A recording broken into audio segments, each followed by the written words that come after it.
So let's go into how to do a scholarship search on our website. Okay, so what you can do is set up an account, which is entirely free, on the scholarshipscanada.com website. And when you create your profile and fill out all the information, you end up with matching scholarships. So in the matching scholarships, there are certain filters that you can go through. So there's current, including expired scholarships, as well as including scholarships without deadlines.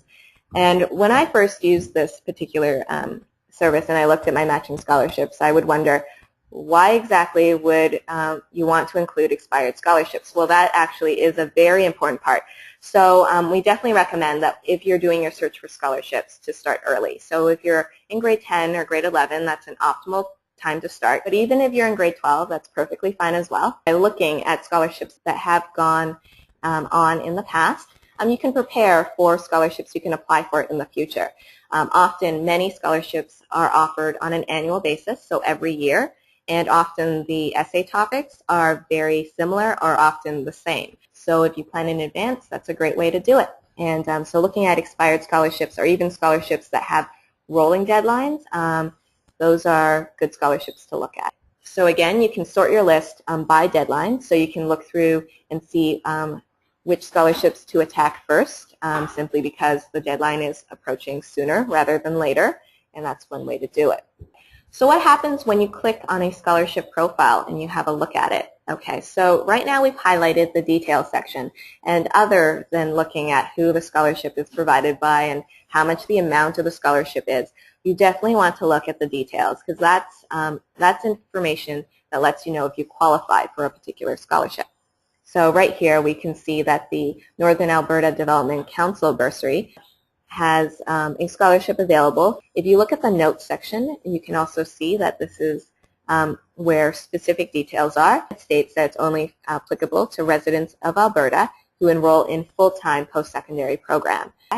The other area to highlight is where or who to contact for more information. So in this particular section on the profile, we can see that the Alberta Scholarship Program is the contact name of this particular scholarship, and also we have an email address and phone number available. So if at any time if you have any questions for the administrator, these are the areas, the telephone number and the email address are places that you would want to connect with. Don't be shy about picking up the phone, because definitely scholarship administrators are out there to help you, and they definitely want you to win the scholarship. And definitely I would like to highlight with the website specifically, this is a great place to go if you are looking at information about the scholarship and you sort of know something or you want to find out more information about that particular provider.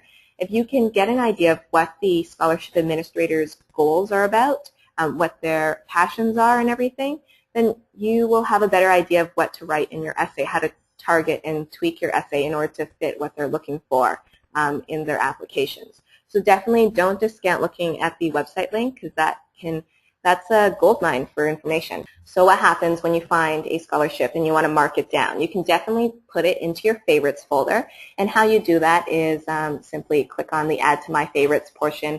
The bar there is right underneath the scholarship name. In the webinar that we had yesterday, there were questions about whether, if you were thinking about a scholarship but not really sure if you're going to apply to it, whether you should add it to your favorites table. Definitely, I would recommend that you do that. The benefits of adding a scholarship to your favorites folder is so that if you're not sure if you want to apply for it just yet, you can bookmark it in there and go back to it later. And also with scholarship alerts, it will notify you that a deadline is approaching. So that's another great way to use our service. So when you're finding scholarships and you're managing everything, other than matching scholarships, again, you can look at your favorites specifically. So if you click on the favorites link, you would see a list of all your favorite scholarships, and then afterwards you can also look at all the scholarships that you've removed from your favorites list. So you actually don't lose any information at all. Everything is all there and all out there. And if at any time you need to modify some of the information on your search, you can click the button, Modify My Search Profile, and fill out your information. So other than the details to see if you qualify, and also the contact information, where you can find the telephone number and the email and the application address, you would definitely want to look at the scholarship deadline.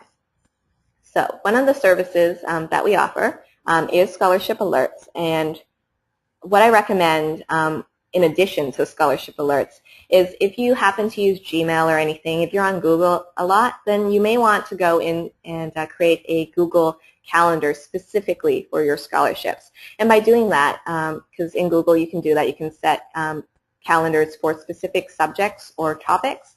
If you make one specifically for scholarships, you can just click on that and it will highlight all the deadlines for all your scholarships that you put into the Google Calendar. So that's one tip that I have for you that would be really helpful in managing your deadlines. So for example, if you're looking at the Northern Alberta Development Council bursary and you notice that the deadline is in February, perhaps maybe after some of your exams are over and you're on Christmas break, you may work on your scholarship application. Or if you have time now, you can work on it instead of waiting in January, because if you're in high school, you're probably doing exams then, and that becomes a little hectic. So you definitely don't want to miss a deadline, and you want to give yourself as much time as possible. Also, if you require a reference letter in your scholarship or a portfolio, then you want to allow for as much time as possible to complete that application. When you're looking at the deadlines for your application, you can sort that list again. So what happens when you're applying for scholarships with automatic consideration? So we do put the scholarships on our database, and we do try to update our scholarship database at least once a year, and we do have a team of editors that go through the scholarship list. But scholarship administrators, particularly schools, they do have budgets that get finalized generally around April or so. Definitely, if you do have any questions about scholarships with automatic consideration, do contact the school to find out more information. The academic average for a particular scholarship, that may change. So for example, the University of Lethbridge entrance scholarship, currently that's at an 80% average. It may change in the following year when they renew their budget. So if you ever have any questions, contact the school. So as I've been emphasizing throughout this presentation, if you start early, you're better off in your search, mostly because you're going in prepared. If you know of the scholarship essay questions ahead of time, then what you can do is prepare for those in advance, or even get people to proofread your essay or to look it over. Also, if you're gathering letters of reference, personal statements, or cover letters, those are things that you can work on in advance. Even if you're not applying for scholarships right now, you may want to work on those, because these are skills you will be able to use after you graduate, because definitely you'll be graduating from school and you'll be looking for a job.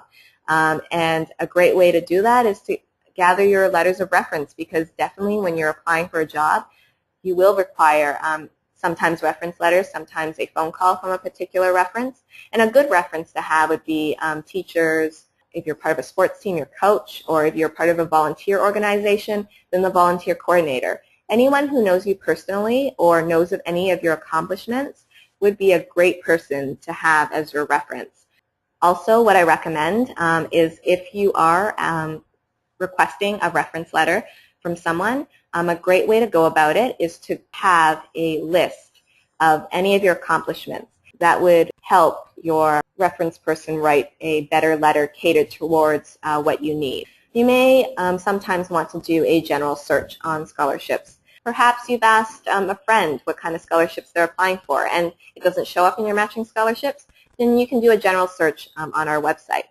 And there are 4 ways to filter your search, and that's through the name of the scholarship, which schools are providing it, what particular field of study or field of interest that you may have, and who the scholarship administrator may be. When you sign up for the service, you can definitely sign up for Scholarship Alerts. Again, this is an email that gets generated for scholarships that have a deadline within the next 40 days, so you can definitely look at that. Okay, so right now I'm going to take a break, launch another poll question, and also to answer some of your questions.